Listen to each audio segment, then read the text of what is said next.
Dear student, मेरे YouTube channel में आप लोग का स्वागत है। आज मैं आप लोग के लिए सीटेट का एक मॉडल पेपर लेकर आया हूँ, जो आपके आने वाले एग्ज़ाम सीटेट 2021 का हो रहा है। उसमें सभी पेपर्स में आपके 15 नंबर्स का पूछा जाता है। आपकी 15 नंबर की पैडागोजी आती है और 15 नंबर्स के आप प्रश्न पूछे जाते हैं। तो जो भी आपका स्टार्ट हुआ है 16 दिसंबर से लेकर के 13 जनवरी तक चलेगा एग्ज़ाम।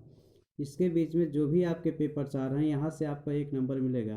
तो आज मैं आप लोग के लिए एक अहम पॉइंट पहला लिया हुआ हूँ। यहाँ से आपका आया हुआ था 1 नंबर का, जो पहली लाइन का हम जिक्र कर रहे हैं, दांडी यात्रा, जो महात्मा गांधी से संबंधित है, और यहाँ से आपका 1 नंबर आया हुआ था। तो चलिए स्टार्ट करते हैं दांडी यात्रा के बारे में। यहीं से आपका प्रश्न बना हुआ था। पहला प्रश्न, यह घटना 1930 की है। तो आपका ऑप्शन करके पूछ लिया था कि यह घटना कब घटित हुई थी। तो 1930 से, और कहाँ से कहाँ तक। तो यह घटना 1930 की है। भारत की आज़ादी से पहले बहुत सालों से अंग्रेज आम लोगों के नमक बनाने पर रोक लगाई हुई थी। तो रोक लगा दिए गए थे अंग्रेज, और ऊपर से नमक पर भारी टैक्स भी लगा दिया गया था। तो दो चीज़ें की गई थी, एक तो रोक लगा दी गई और उस पर टैक्स भी लगा दिया गया था। तो इस कानून से लोग अपने घर के इस्तेमाल के लिए, मतलब जो घर पे इस्तेमाल करना होता है नमक, उसके लिए नहीं बना पा रहे थे या पा सकते थे। भला बताओ, नमक जैसी चीज़ के बिना गुजारा कैसे होगा, क्योंकि नमक कंपलसरी होता है, हर चीज़ों के लिए नमक ज़रूरी होता है। लोगों को मजबूरी में दुकानों से महंगा नमक खरीदना पड़ रहा था। इस बात से लोग बहुत नाराज़ थे। गांधी जी का कहना था, जो चीज़ हमें कुदरत ने दी है, क्योंकि नमक जो होता है वो कुदरत ने दी है और प्राकृतिक चीज़ है, पर बंदिश कैसी। उन्होंने लोगों के साथ मिल के अहमदाबाद से दांडी के समुद्र तक एक लंबी यात्रा की थी। तो आपको याद रखना है, यहाँ कहाँ से की थी, अहमदाबाद के समुद्र से लेकर के, अहमदाबाद से दांडी के समुद्र तक एक लंबी यात्रा की और इस गलत कानून को तोड़ा था। जानते हो नमक कैसे बनाया जाता है। तो यहाँ पे आपको समुद्र के पानी को ज़मीन पर, हो सकता है अगला प्रश्न आपका यही हो जाए, पानी को क्यारियों में भर दिया जाता है। उसके बाद में तेज धूप में पानी सूख जाता है और नमक के ढेर रह जाते हैं। तो इस तरह से आपका नमक बनाया था। तो जो आपकी पहली लाइन का हम जिक्र किए हैं वो आपका आ चुका है, 1 नंबर का आपका। अगला हम ले रहे हैं, आपका अगला पॉइंट है, बहुत सारे बहुत साल पहले एक वैज्ञानिक ने इस तरह से कई प्रयोग किए थे। तो क्या क्या प्रयोग है। नतीजे पर पहुंचे कि चींटियां चलते समय जमीन पर कुछ ऐसा छोड़ती हैं जिससे सूख कर आने वाली पीछे पीछे चींटियों को रास्ता मिल जाता है। तो यहाँ से आपका पूछा जाता है कि समूह में कौन चलता है, या चींटियाँ किस तरह से चलती हैं, ऐसा प्रश्न आपसे बनता है, या कूट करके आप लोगों से पूछ लिया जाता है। ऐसे प्रश्न का जिक्र होता है इसमें। इसमें कहा गया है, मैं रेशम का कीड़ा हूँ, मैं अपनी मादा को उसकी गंध से कई किलोमीटर दूर से ही पहचान लेता हूँ। तो ये आपका रेशम के कीड़ा के लिए है कि वो अपनी, उसकी जो फीमेल होती है उसको कई किलोमीटर दूर से पहचान लेता है। तो ये आपका फैक्ट पॉइंट हो सकता है अगले पेपर में आपका ये भी आ जाए। और अगला आपका दिया गया है, कैसे दिखा। तो आप इन लाइनों को देखेंगे, किसी ऐसे पक्षी का नाम बताओ जिसकी आंखें सामने की तरफ हैं। तो ऐसे आपको बताना है, कुछ ऐसे पक्षियों के नाम लिखो। ज़्यादातर पक्षियों की आंखें उनके सिर के दोनों तरफ होती है। यहाँ से आपका प्रश्न आता है कि पक्षी बार बार सर क्यों हिलाते रहते हैं, और जो पक्षी की आंखें होती हैं वो किस तरफ देखती हैं। तो ज़्यादातर पक्षियों की आंखें उनके सिर के दोनों तरफ होती है। एक पक्षी एक ही समय में दो अलग अलग चीज़ों पर नज़र डाल लेते हैं। जब ये बिल्कुल सामने देखते हैं तो इनकी दोनों आंखें एक ही चीज़ पर होती है, क्योंकि फेस टाइप पे जब देखेंगे तो ये सामने ही होंगी। तुमने देखा होगा कि कई पक्षी गर्दन बहुत ज़्यादा हिलाते रहते हैं। जानते हो, ज़्यादातर पक्षियों की आंखों की पुतली घूम नहीं सकती, क्योंकि यहाँ पे आपकी जिक्र हो रही है कि पक्षियों की पुतली नहीं घूम सकती है, वह अपने गर्दन घुमाकर ही आसपास देखते रहते हैं। तो आप लोग जनरली देखते होंगे कुछ पक्षी ऐसे होते हैं, हमेशा अपनी गर्दन को इधर उधर हिलाते रहते हैं। तो यही रीज़न है कि पक्षियों की पुतली नहीं घूमती है और उनकी दोनों आंखें दोनों दिशाओं में देख सकती हैं। यहाँ से आपका ये अगला प्रश्न बन सकता है, जो आपके अहम फैक्ट हैं। अगला आपका दिया गया है चील, बाज और गिद्ध जैसे पक्षी हमसे 4 गुना दूर से देख पाते हैं। तो आपका ये प्रश्न आ चुका है कि कौन सा ऐसा पक्षी है, और कूट में करके दिया था कि 4 गुना ज़्यादा देखता है हमसे यानी मनुष्य से। तो आपका हो जाएगा गिद्ध, बाज, चील। या आपका दे देगा गिद्ध या चील दे देगा, मतलब 2 नाम दे देगा, तब भी आपको वही लगाना है 4 गुना। तो आपका हो गया। और आपका हो गया मज़ेदार बात और क्या है इसमें। अगला दिया गया है आमतौर पर माना जाता है कि दिन में जागने वाले जानवर, ये भी आपसे पूछा गया प्रश्न है, कुछ रंग देख पाते हैं। जो रात में जागते या दिन में जागने वाले जानवर देखते हैं, और रात में जागने वाले जानवर हर चीज़ को सफ़ेद और काली देखते हैं। तो आपका उल्लू जो हो गया, जैसे रात को जागने वाला जीव है, रात्रिचर प्राणी है। आपका एक प्रश्न इस तरह से पूछा हुआ था कि रात्रिचर प्राणी, तो आपका उल्लू हो जाएगा। तो जो रात को जागते हैं वो जीव काली और सफ़ेद देख पाते हैं। आवाज़ें अलग अलग आपका दिया गया है। अगला, लंगूर में ऊंचे पेड़ पर बैठा हुआ पास अपनी मुसीबत आते देखकर शेर चीता को देखकर एक खास आवाज़ निकालकर अपने साथियों को संदेश देता है।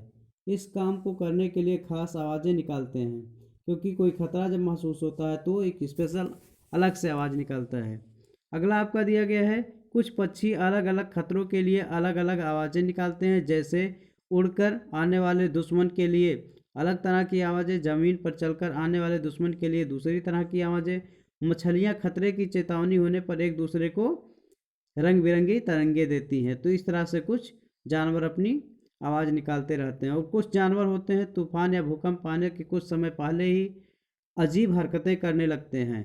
जो लोग जंगल में रहते हैं वो लोग उनके व्यवहार को समझ जाते हैं, जान लेते हैं कि भूकंप आने वाला या कुछ अनहोनी होने वाली है। तो ऐसा कहा गया है।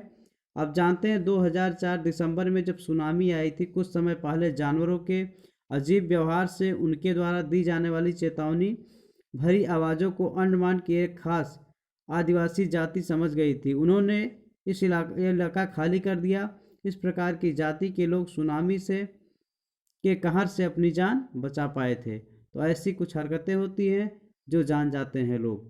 अगला आपका दिया गया है इम्पॉर्टेंट जीव है। यहाँ से प्रश्न आता है आपका, डॉल्फिन की अलग अलग तरह की आवाज़ें निकालती है और एक दूसरे से बात करती है। वैज्ञानिकों का यह मानना है कि कई जानवरों की अपनी पूरी भाषा है। तो ये साइंटिस्ट मानते हैं ऐसा, जानवरों की भी कुछ भाषा होती है। और आपका अगला है, हम बहुत से जानवर किसी खास मौसम में लंबी गहरी नींद में चले जाते हैं, जैसे आपकी छिपकली हो गई, लंबी लंबी भी इतनी कि कई महीनों तक फिर दिखाई नहीं देते हैं। तो ऐसे कुछ जीव होते हैं जो शीतकालीन में चले जाते हैं कुछ महीनों के लिए। अगला आपका आ गया है इम्पॉर्टेंट फैक्ट। यहाँ से आपका 1 नंबर मिलता है और क्वेश्चन आपका बनता है हर सेट में, लगभग आपका हर प्रैक्टिस सेट में आपका क्वेश्चन बनेगा लगातार। आपका जैसे बात की 2 हो गया, और आपके उद्यान से पूछे जा रहे हैं, राष्ट्रीय उद्यान से प्रश्न बन रहे हैं, दिशा और दूरी से एक प्रश्न आपका। स्लॉथ हो गया, ये भालू जैसे दिखते हैं, स्लॉथ आपका है पर भालू नहीं है। दिन के करीब 17 घंटे पेड़ों से उलट कर मस्ती से सोते हैं। यहाँ से आपका कूट भरा हुआ प्रश्न आता है, पूछ लेता है कि कैसे सोता है, किस तरह से। जिस पेड़ पर रहते हैं उसी के पत्ते को खाकर पलते हैं, इसीलिए इन्हें कहीं और जाने की ज़रूरत नहीं पड़ती है। जब ये अपने पेड़ के सारे पत्ते को खा लेते हैं तभी वे पास के पेड़ पर जाते हैं। लगभग 40 वर्ष के अपने पूरे जीवन काल में मुश्किल से ये 8 पेड़ों पर घूमने की तकलीफ उठाते हैं, मतलब इतना लेजी आलसी जीव है। ये सप्ताह में एक बार ही शौच करने के लिए जाता है और पेड़ के नीचे उतरता है, तभी ये अच्छा तैराक भी है और ये अच्छा तैरता है। तो ये हो गया स्लॉथ के लिए, 17 घंटे सोता है और ये 8 पेड़ों पर रहता है, यानी 5 वर्ष बिताता है, 8 पंचे 40 वर्ष हो जाता है अपने जीवन में। और हफ्ते में एक बार नहाने के लिए, तैरने के लिए उतरता है पेड़ से नीचे। अगला आपका इम्पोर्टेंट फैक्ट आ गया जो एनिमल का। यह आप वीडियो देख लेंगे तो आपका क्लियर है कि आपको यहाँ से जो अहम पॉइंट है, जो आपके क्वेश्चन बन रहे हैं, यही से बन रहे हैं, आपको यही देख लेना है अच्छे तरीके से। बाघ अंधेरे में हमसे 6 गुना बेहतर देख सकता है। यानी जब आपको बाघ पूछा जाएगा मनुष्य से तो कितने गुना? 6 गुना। गिद्ध चील बाज की बात की जाएगी तो 4 गुना। ये सब कुछ ऐसे प्रश्न आपके हैं, ऐसे फैक्ट हैं। ये आपका हो गया। बाघ बाघ की मूंछ जो होती है हवा में होते हुए कंपन को भांप लेती है और शिकार की बिल्कुल सही दिशा का पता लगा लेती है। इससे इन्हें अंधेरे में रास्ता ढूंढने में भी मदद मिलती है, क्योंकि इससे पता चल जाता है। बाघ अपने इलाके में मूत्र करके अपनी गंध छोड़ते हुए यह इलाका कई किलोमीटर बड़ा हो सकता है। एक बाघ किसी दूसरे बाघ के मूत्र की गंध को पहचान लेता है, फिर वह उसके इलाके में घूमना है या नहीं, यह तो बाघ की मर्जी है। तो इससे यह पहचान करता है मूत्र के माध्यम से। बाघ के मौके के अनुसार अपनी आवाज़ बदलता रहता है। गुस्से में अलग तरह की आवाज़, बाघिन को बुलाना हो अलग तरह की आवाज़, और अलग की आवाज़ कराहना हो तो गुर्राना हो तो बाघ के अलग की, यानी बाघ का गुर्राना लगभग 3 किलोमीटर दूर तक सुना जा सकता है। अगला इंपॉर्टेंट फैक्ट आपका है, यह से कूट बना के प्रश्न पूछे जाते हैं आपसे। बाघ हवा से पत्तों के हिलने और शिकार के झाड़ियों में हिलने से हुई आवाज़ में अंतर का भांप लेता है। दोनों कान बाहर की ओर आवाज़ इकट्ठा करने के लिए अलग अलग दिशाओं में बहुत ज़्यादा घूम सकते हैं। तो ये कुछ थी अहम बाघ की खासियत जो आपके प्रश्न लगातार बन रहे हैं। यहाँ से अगला आपका आ गया है, इस फैक्ट को हम लोग जानेंगे। बीन पार्टी के बाजे जो आपके होते हैं, बीन जो होता है तुम्बा, खजरी और ढोला ढोल के आवाज़ बाकी तीनों बाजे सूखी लौकी से बनाए जाते हैं। ये सूखी लौकी से सब बनाए जाते हैं। जो बीन वगैरह बनाया जाता है सूखी लौकी से बनाया जाता है। और जो एक सांप का स्पेशल नृत्य होता है कालबेलिया। अगला आपका हो गया, सांप से आपका इंपॉर्टेंट फैक्ट पूछा जाता है। जो भारत में 4 प्रकार के विषैले सांप पाए जाते हैं।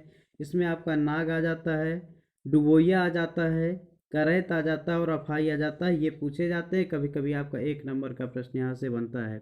और एक अहम फैक्ट चीज़ें जो आपकी होती है इसमें जो पूछी जाती हैं आपसे, तो 4 प्रकार के आपके सांप हो गए। इसमें नाग हो गया, डुबोया हो गया, अफाई और करैत हो गया।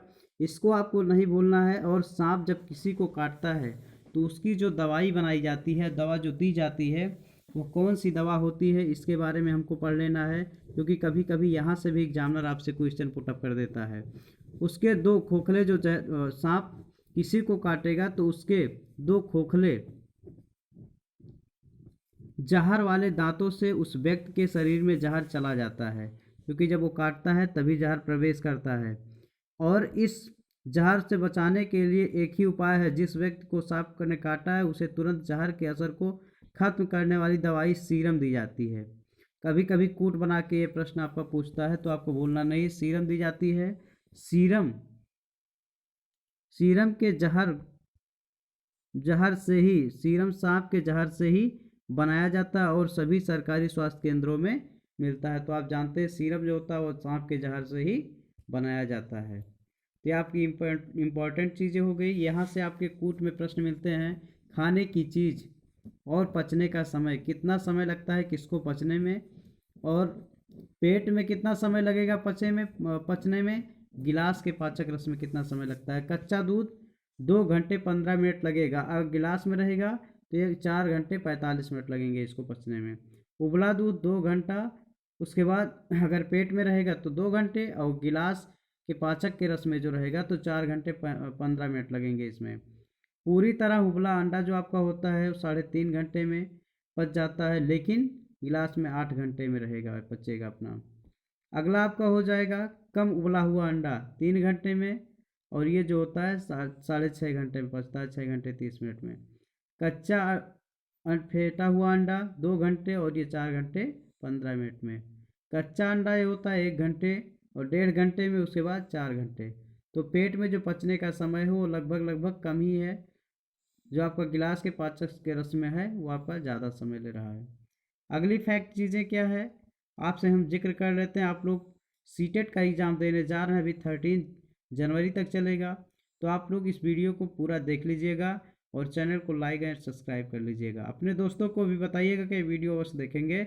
यहाँ से आपको फैक्ट है 10 या 15 नंबर फिक्स आपका है, क्योंकि ऐसे ही पॉइंट लिए गए हैं यहाँ पे, जिससे आपका पूरा एग्जाम में पेपर आ रहे हैं।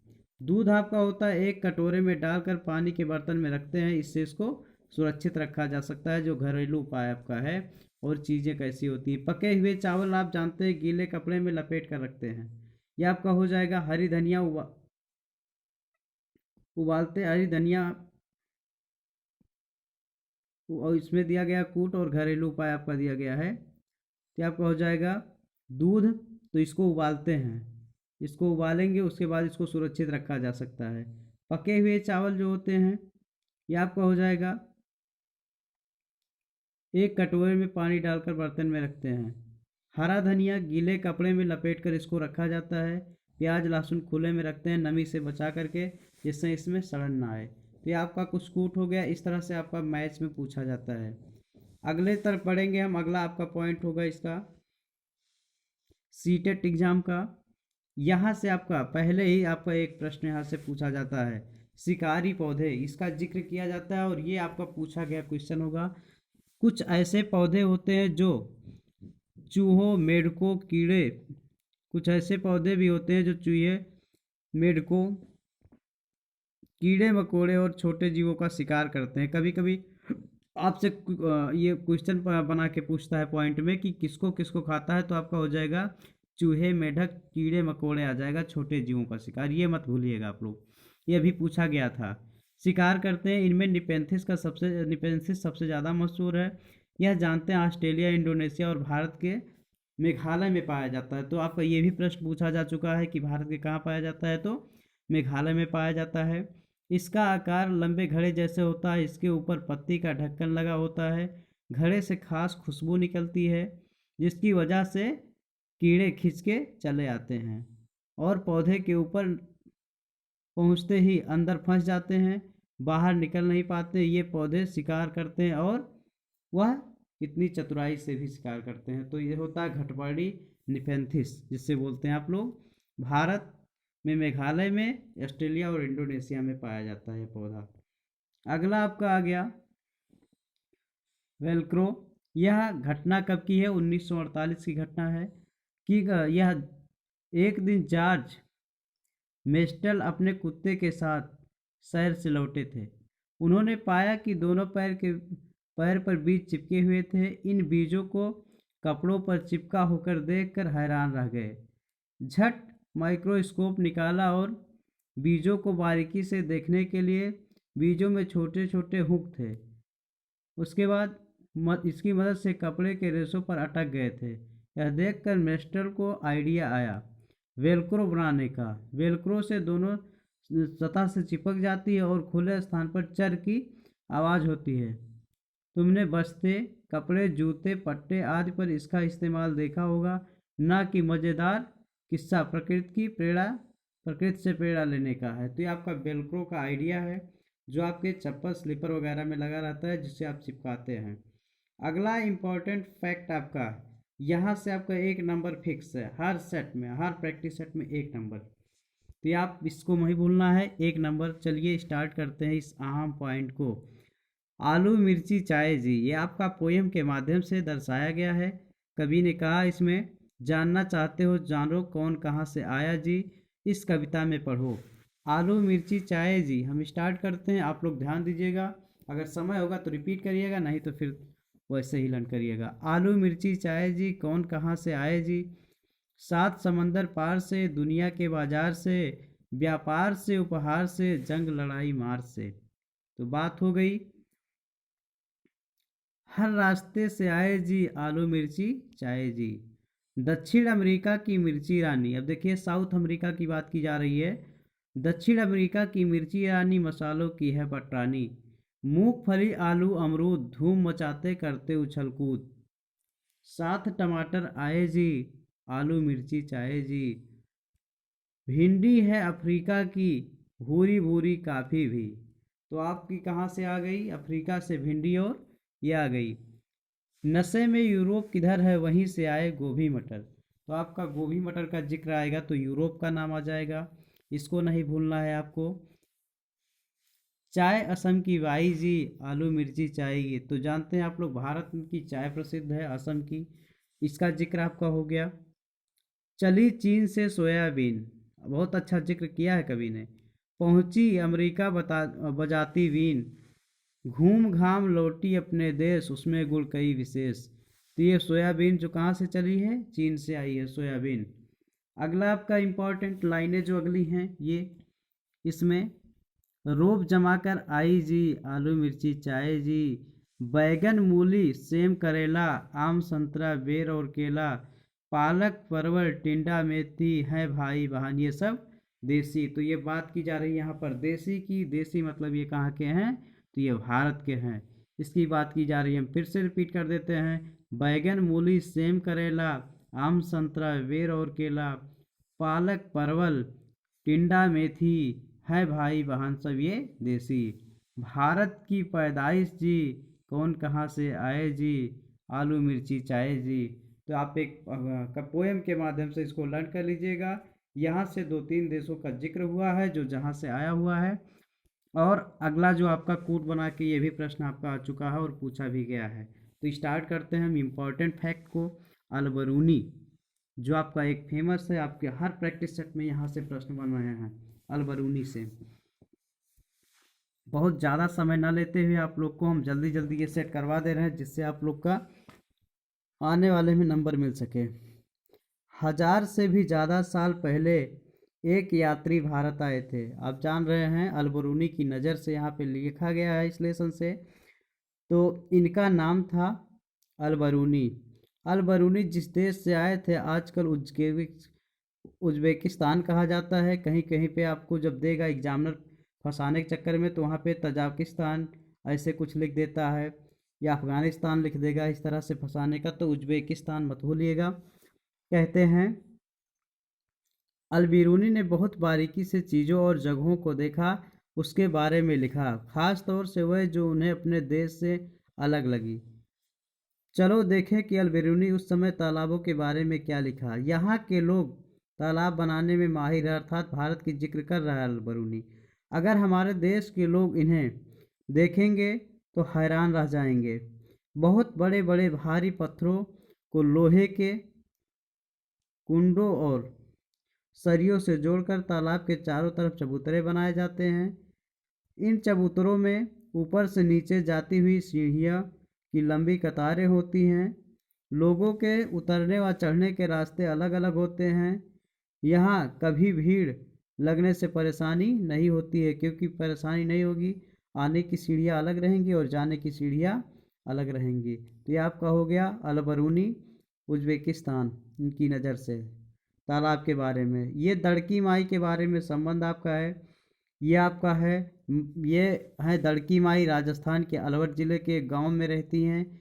इस गांव में औरतों को पूरा समय कामों में और जानवरों की देखभाल में चला जाता था। कभी कभी तो जानवरों के लिए कुओं से पानी खींचने में पूरी रात लग जाती थी। गर्मियों में कुएं सूख जाते थे और गांव छोड़कर जाना पड़ता था। दड़की माई ने पहल की और लोगों ने संस्था के साथ मिलकर के तालाब बना लिया। जानवरों के चारे पानी की परेशानी कम हुई और ज़्यादा दूध मिलने लगा। लोगों ने की कमाई भी बढ़ी। वह लोग दूध का मावा बनाकर बेचते थे। तो इनका संबंध आपका है, दड़की माई का संबंध राजस्थान के अलवर जिला। यहाँ से पूछा जाएगा तो आप क्लियर कर सकते हैं। तो आपका बहरहाल ये था, समाप्त हुआ। अगला आपका चल रहा है जो मृत सागर से, यहाँ से भी प्रश्न आपका पुट अप हुआ है।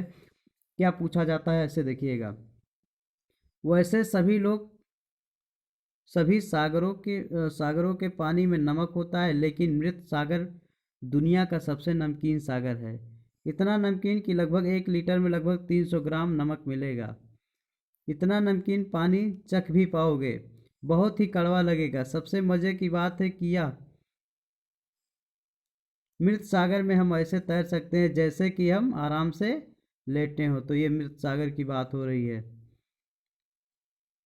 ये कुछ संबंध है। अगला आप देखेंगे मलेरिया की दवाई कैसे बनती है। इम्पॉर्टेंट फैक्ट आपका है, मलेरिया की दवाई बहुत पुराने समय से सिनकोना के पेड़ की छाल से बनाई जाती है। पहले तो ये लोग छाल को उबालकर और छान कर ही इस्तेमाल करते थे, लेकिन अब छाल से दवाई बनाते हैं। तो ये हो गई मलेरिया की बात, सिनकोना के पौधे से जो बनती है। अगला इम्पॉर्टेंट फैक्ट आपका, 1 नंबर आपका सिनकोना से, 1 नंबर हर प्रैक्टिस सेट में आपको मिलता है, तो मलेरिया से आपको पढ़ लेना है। पहाड़ पर चढ़ने का camp, Nehru institute of mountaineering Uttarkashi. पहाड़ यहाँ पर दिया गया है। पहाड़ पर चढ़ना सीखने के लिए हम सब इकट्ठा हुए थे बड़ी उमंगों के साथ। कैंप में केंद्रीय विश्वविद्यालय से आई करीब 20 टीचर थी, जिनमें से एक मैं भी थी। बाकी महिलाएं बैंक के और दूसरी संस्थाओं से थी। आज कैंप का दूसरा दिन था। सुबह जैसे ही बिस्तर से नीचे पैर रखे तो दर्द से मेरी चीख निकल गई। एक ही दिन में पहाड़ी सकरे उबड़ खाबड़ रास्तों में 26 किलोमीटर तक चलना, वह भी कमरकस, वह भी कमर पर सामान से भरा हुआ बैग लेकर। बाप रे! कल का वह दिन, मैं आंखों में आंसू लिए धीरे धीरे चलकर एडवेंचर कोर्स से डायरेक्टर ब्रिगेडियर ज्ञान सिंह के कमरे में जा पहुंची। मैं मन ही मन सोच रही थी कि मुझे उनसे क्या क्या कहना है। अगला यहाँ पे देखिएगा ग्रुप लीडर के बारे में। ग्रुप लीडर, जो बातें बताई जाती हैं यहाँ से आपके प्रश्न बनते हैं। बाकी लोगों के सामान उठाने में मदद करना ग्रुप लीडर की जिम्मेदारी। पूरे ग्रुप के आगे बढ़ जाने पर ही आगे बढ़ना। जो चल ना पाए उसे हाथ पकड़ कर चलाना। रुकने के लिए जगह ढूंढना। साथी के बीमार पड़ने पर उनका ध्यान रखना। सबके खाने पाने का इंतजाम करना। तो आपकी ये जिम्मेदारी है ग्रुप लीडर की। यदि आता है तो आपका ऐसे होगा। और सबसे बड़ी बात यह थी कि ग्रुप के किसी भी सदस्य से गलती हो जाने पर हंसते हुए सजा भुगतने को तैयार रहना। मैं समझ गई कि यहाँ का अनुशासन अपने आप में अलग ही है। मैं समझ नहीं पा रही थी कि यह सजा है या मजा है। तो एक ग्रुप लीडर की जिम्मेदारी थी। यहाँ से 1 नंबर आपका इम्पॉर्टेंट फैक्ट आपका, सुनीता विलियम्स अंतरिक्ष की बातें, कुछ मज़ेदार बातें बताती हैं सुनीता विलियम्स। एक जगह टिककर तो बैठ ही नहीं सकते थे। अंतरिक्ष की बातें, कुछ मज़ेदार बातें बता रही हैं सुनीता विलियम्स। नहीं सकते थे। यान में एक जगह से दूसरी जगह तैरते हुए पहुंचते। पानी एक जगह टिका नहीं रहता, वह बुलबुलों की तरह इधर से उधर उड़ता फिरता। पता है, हाथ मुंह धोने के लिए हमें तैरते हुए बुलबुलों को पकड़कर कपड़ा गीला करते और हाथ मुंह साफ करते। वहाँ खाना भी अजीब तरीके से खाना पड़ता था। सबसे ज़्यादा मज़ा तब आता था जब हम सभी उड़ते हुए खाने वाले कमरे में जाते और उड़ते हुए खाने के पैकेटों को पकड़ते थे। और आगे, अंतरिक्ष में मुझे कंघी करने की ज़रूरत नहीं थी, ये सुनीता बताती हैं। बाल हमेशा खड़े रहते थे। चल ना पाना, हर समय तैरते रहना और हर काम अलग तरीके से करना, यह सब करने की आदत डालना आसान नहीं था। एक जगह टिककर काम करना, तो आप अपने आप को बेल्ट से बांधो। काम काज को भी ऐसे नहीं छोड़ सकते थे, उसे भी दीवार के साथ बांध कर रखो। अंतरिक्ष में रहना बहुत ही मज़ेदार था, लेकिन मुश्किल भी था। आसान भी जिस तरह से था उस तरह से मुश्किल भी था। तो इसमें आपका आ गया दुनिया की सबसे मशहूर पश्मीना शाल। यहाँ से क्वेश्चन बनते हैं कि क्या कितना गर्म होती है। तो आप जानेंगे, जो एक पश्मीना शाल होती है 6 स्वेटरों जितना गर्म होती है, उतने बराबर। इतनी गर्मी गर्म पर मोटी बिल्कुल नहीं होती है। तो यह कहाँ बनाई जाती है? आप जानते हैं कि जो पहाड़ी पर होती है, बकरियों की एक खास नस्ल से, जो लगभग 5000 मीटर की ऊंचाई पर होती हैं, रह सकती हैं, वहाँ से बनाई जाती है। वहाँ पे तापमान जो होता है 0 डिग्री से -40 डिग्री तक पहुँच जाता है। और सर्दी से बचने के लिए बकरियों के शरीर पर बहुत ही बारीक और नरम बाल उगाते हैं, जो गर्मियों में झड़ जाते हैं। बाल बहुत ही पतले होते हैं, मतलब हम लोग का जैसे होता है, एक बाल के बराबर उसका 6 बाल होता है। 6 बाल होता है, मिलकर सिर के एक बाल की मोटाई बराबर हो जाती है। और ये साल जो होता है मशीनों द्वारा नहीं बनाई जाती है, जबकि हाथों के द्वारा खास बुनाई की जाती है। अगर एक बुनकर 250 घंटे की बुनाई करेगा, तब जा करके एक साधारण पश्मीना शाल तैयार होगी। तो या कुछ इसके डिजाइन शाल वाली बुननी पड़ती है, यही इसकी खासियत है, 250 घंटे। ये मत भूलिएगा। ये आपका हो गया। अगला इंपॉर्टेंट फैक्ट, यहीं से आपके प्रश्न यहाँ से बन रहे हैं। तो आपका ये जम्मू कश्मीर की बात की जा रही है, लद्दाख की बात की जा रही है। श्रीनगर के घर में एक नज़र आपका दिया गया है। श्रीनगर में बाहर से आए कई टूरिस्ट हाउस बोट में रहते हैं। हाउस बोट 80 फुट लंबे होते हैं और बीच में इसकी चौड़ाई 8-9 फुट तक होती है। इसमें देखिएगा जो दिए होते हैं, बोट में तरह तरह की लकड़ी के डोंगे पानी पर तैरते रहते हैं। श्रीनगर की डल लेक और झेलम लेक में मकान की तरह डोंगे भी अलग अलग कमरे के होते हैं। तो इसमें डोंगी बोलते हैं, जो नाव होती है, छोटी नाव होती है, उसी को बोलते हैं। यहाँ पे जो डिजाइनें की जाती हैं उसका भी जिक्र किया गया है। हाउस बोट और कई बड़े घरों के अंदर की छत पर लकड़ी की सुंदर नक्काशी होती है। इनमें एक खास डिजाइन ख़त्म बंद होती है जो कि जिक्सा पजल जैसा दिखता है। इसको जिक्सा पजल बोलते हैं, जो डिजाइन की जाती है बाहर की तरफ। अगला आपका दिया गया है, यहाँ के पुराने घरों की खासियत यह है कि जालीदार खिड़कियाँ होती हैं, बाहर की ओर उभरी हुई होती हैं। इसे डब कहते हैं और बैठकर बाहर का नज़ारा बढ़िया दिखता है। तो ये सब डब जो होती हैं बाहर की तरफ जो खिड़कियाँ होती हैं। अगला आपका कहा गया है, पत्थरों को काट कर एक के ऊपर एक रख करके बनाए गए घर कश्मीर के गांव में दिखते हैं। पत्थर के ऊपर मिट्टी की पुताई की जाती है और यह जो आपका होता है, लकड़ी का भी इस्तेमाल किया जाता है। इस घरों में ढलवे छत होती है, जो ढलवा होती है। अगला पॉइंट आपका है, यहाँ के पुराने घरों की खासियत है कि पत्थर, ईंट और लकड़ी को मिला करके बनाया जाता है। घरों के दरवाजों, खिड़कियों पर डिजाइन मेहराब बने होते हैं। जो डिजाइन बना रहता है उसी को मेहराब बोलते हैं। तो ये तक अभी तक बात हो रही थी जम्मू कश्मीर को। तो दोस्तों, आप सभी लोग सीटेट का एग्ज़ाम देने जा रहे हैं तो आप इस वीडियो को अवश्य देखिएगा और शेयर कीजिएगा और अपने दोस्तों से भी कहिएगा जिनका भी एग्ज़ाम अभी बचा हुआ है लास्ट 13 तक, तो वो सभी लोग इस वीडियो को देख लें, क्योंकि यहाँ से आपका 15 नंबर्स फिक्स है मिलेगा। और आपका पेडागोजी का जो आता है वो आपका 15 नंबर का आता है।